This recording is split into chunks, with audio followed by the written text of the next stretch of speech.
Live from the monumentously impressive and always professional Fuck If I Know Studios, located in beautiful downtown Hamlin, Pennsylvania. It is yet another edition of Frank the Lunatic Rants. Greetings and salutations, everyone. What I have to rant about you today is something near and dear to my heart, the national anthem. Now, lately, there has been some very interesting controversy and topics regarding the national anthem and groups that want to replace the national anthem. And what were they looking to replace the national anthem with?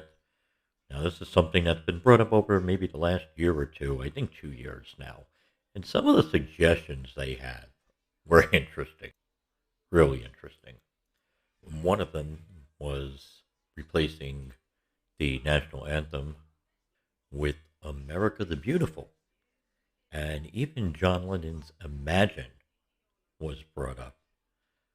Also, other things that were brought up in the past was Hail Columbia, which is the ceremonial march when the vice president enters a room.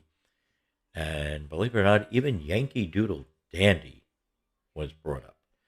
But the one that really gets to me and really pisses me off is there's been a growing consensus of groups of people that want to change the American national anthem, the Star Spangled Banner, and change it to the black national anthem, which is called Lift Every Voice and Sing.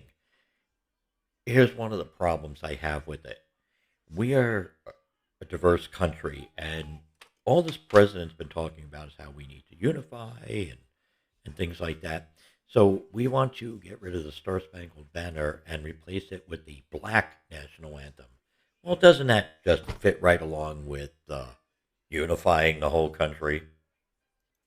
And one of the arguments over replacing a national anthem is because the writer of it, and actually the national anthem is only the first verse, believe it or not. There's actually more to it. The actual whole poem or song wasn't really intended to be a national anthem. He wrote it. It was Francis Scott Key. But because he was a slave owner. Hate to break it to you people, a lot of people were slave owners. And it really pisses me off to see how there's groups out there that want to rewrite our history or eliminate history and basically write off all of our forefathers and most of our former presidents as well because they were slave owners. Answer me this, people.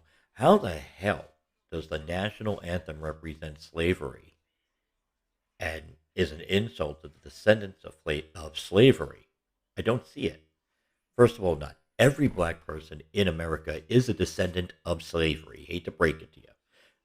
There are black people in America who immigrated here who were never descendants of slaves. Their family wasn't actually slaves. Or they were descendants of slavery from Europe, which has nothing to do with the United States. Or they came from islands, which has nothing to do with America or what happened in regards to slavery in America. The argument is never about the whole song. People make an argument about the anthem part itself, which is the part that we all know, which says nothing about white people, black people, or slavery. The part that is incorporated as being our national anthem talks about the war for independence that gave us the nation we have today and gave these people who are bitching about the national anthem the right to bitch about the national anthem and my right to bitch about them bitching about the national anthem. Well, they are upset because it says a line about the land of the free and the home of the brave, which, yes, not everyone was free during those times, but that would be the argument for then, not an argument for now.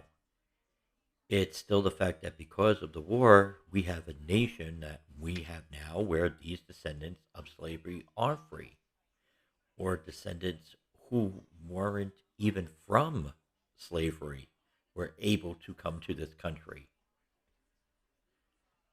The first verse actually makes up the national anthem, and it's the only verse that was ever officially declared part of our national anthem. In the entire poem or song, if you will, there is actually only one line in the entire thing that mentions the word slave. And it's not even mentioned, at least I feel, as a derogatory, negative basis. But it's because people don't look into the meaning of old English words that aren't used anymore. And the line that has these people riled up again isn't actually part of the official national anthem that we sing and have to learn. There's a line that says, quote, "No refuge could save the hireling and slave from the terror of flight or the gloom of the grave," end quote. Do you know what that line represents? At least the way I'm taking it and what I've seen. It's not saying anything negative or promoting slavery. It just mentions basically that during the war and during the invasion of the British, that there was no place that people who were paid hired hands, which is what the word hireling means, that there were no paid hired hands or slaves that could hide safely from the wartime attacks of the British. And they had the possibility of winding up dead. In other words, no one was safe, no family was safe, no paid workers were safe, no slaves were safe. No one was exempt from the possibility of being killed by the British during the war. But once again, groups have to twist things around, and then people who don't look into the truth and the meaning of the words take whatever these damn people and groups and activists and entertainers say the words of the national anthem mean, when they apparently haven't read the words themselves. Just like everything going on with in the sports world, the whole taking a knee during the national anthem.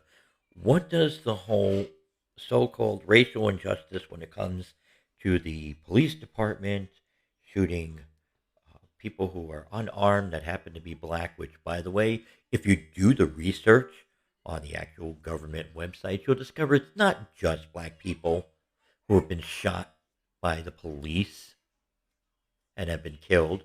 There are whites, there are Asians, there are American Indians, and I believe if you actually went through the numbers, I could be incorrect on this, but I believe the amount of shooting regarding people who are black is actually lower than the amount of, I believe, Mexicans and white people that are shot by the police and killed.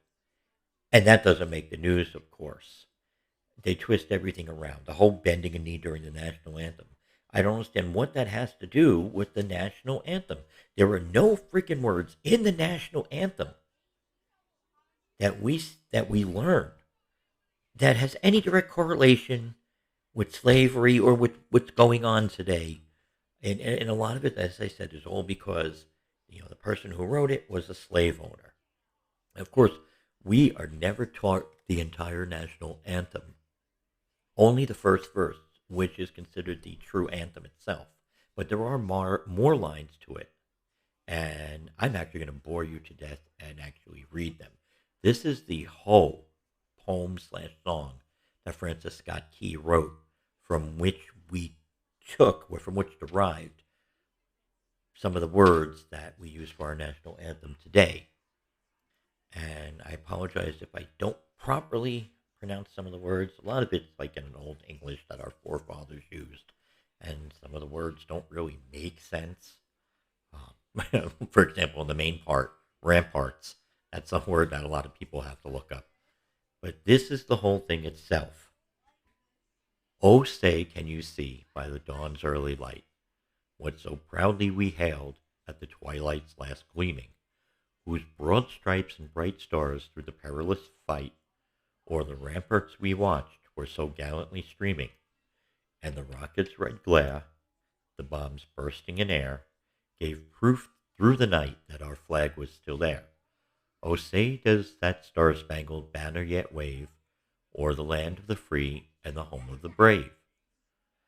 On the shore dimly seen through the mist of the deep, where the foes hotly host in dread silent repose, what is that which the breeze o'er the towering steep as it fitfully blows, half concealed, half disclosed. Now it catches the gleam of the morning's first beam, in full glory reflect now shines in the stream. 'Tis the star-spangled banner, oh long may it wave, o'er the land of the free, and the home of the brave. And where is that band who so vauntingly swore that the havoc of war and the battle's confusion, home in a country shall leave us no more? Their blood has washed out their foul footsteps' pollution. No refuge could save the hireling and slave from the terror of the flight or the gloom of the grave. And the star-spangled banner in triumph doth wave o'er the land of the free and the home of the brave. Oh, thus be it ever when freemen shall stand between their loved home and the war's desolation. Blessed with victory and peace, may the heaven-rescued land praise the power that hath made and preserveth us a nation. Then conquer we must when our cause it is just, and this be our motto, in God is our trust. And the star-spangled banner in triumph shall wave o'er the land of the free and the home of the brave. That is the entire song. You tell me where, please, somebody. Message me, email me. Maybe I am missing something. Tell me exactly where there is something in that whole song that promotes slavery or is derogatory towards the African American people, or something that can be used to justify the whole take a knee thing that's been going on. I don't understand why they want it replaced. And as I said, they want it replaced with the Black National Anthem. And I happened to found online the song itself that they want to replace it with, and the lyrics to the song. And I'm going to play it for you, so it's going to make this podcast a little long. I'm going to play it for you, and you decide for yourself. So I'm going to have that coming right up after this sponsored commercial break.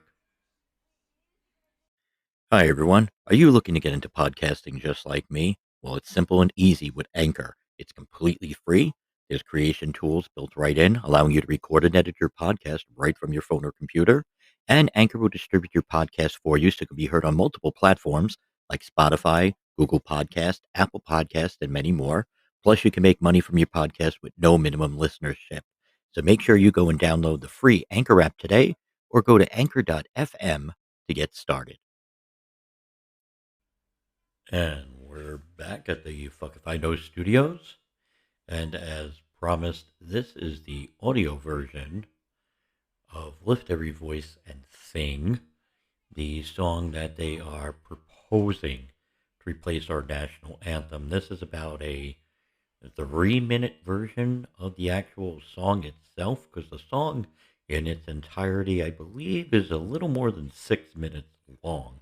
You listen to it for yourself and you tell me what you think. Click the messaging button, send me a message, send me a voicemail message, or send me an email to frankthelunatic@gmail.com. Let me know what you think about it. And I think it's rather comical that they're trying to start all these talks because they basically want this to be proposed and discussed and debated and eventually be put forth and changed in time for our nation's 250th birthday in 5 years. So let me know what you think. And I might as well just say it now. I am Frank the Lunatic. I approve this message, and that, for now, my friends, is all that I have to say about that from the wonderful Fuck If I Know Studios in Hamlin, Pennsylvania. Lift every voice and sing till earth and heaven ring, ring with the harmony of liberty. Let our rejoicing rise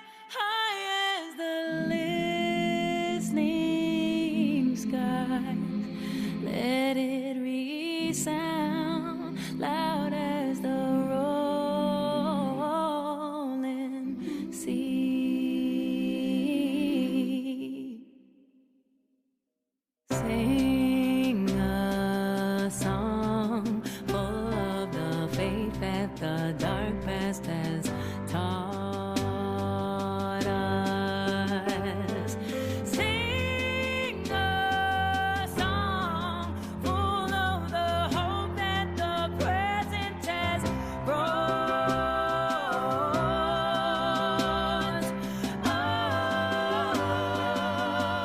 us. Facing a rising sun of a new day begun.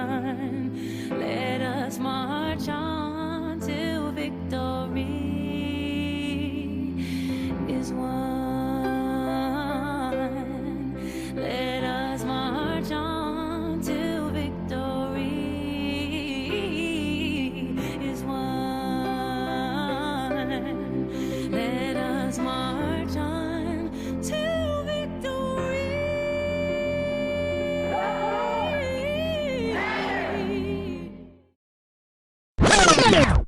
Birthday card, birthday card, birthday card, birthday card, birthday card, are the birthday card. Birthdays are the best ever. Do you like birthdays? I like birthday cakes. Do you? The end. Birthday.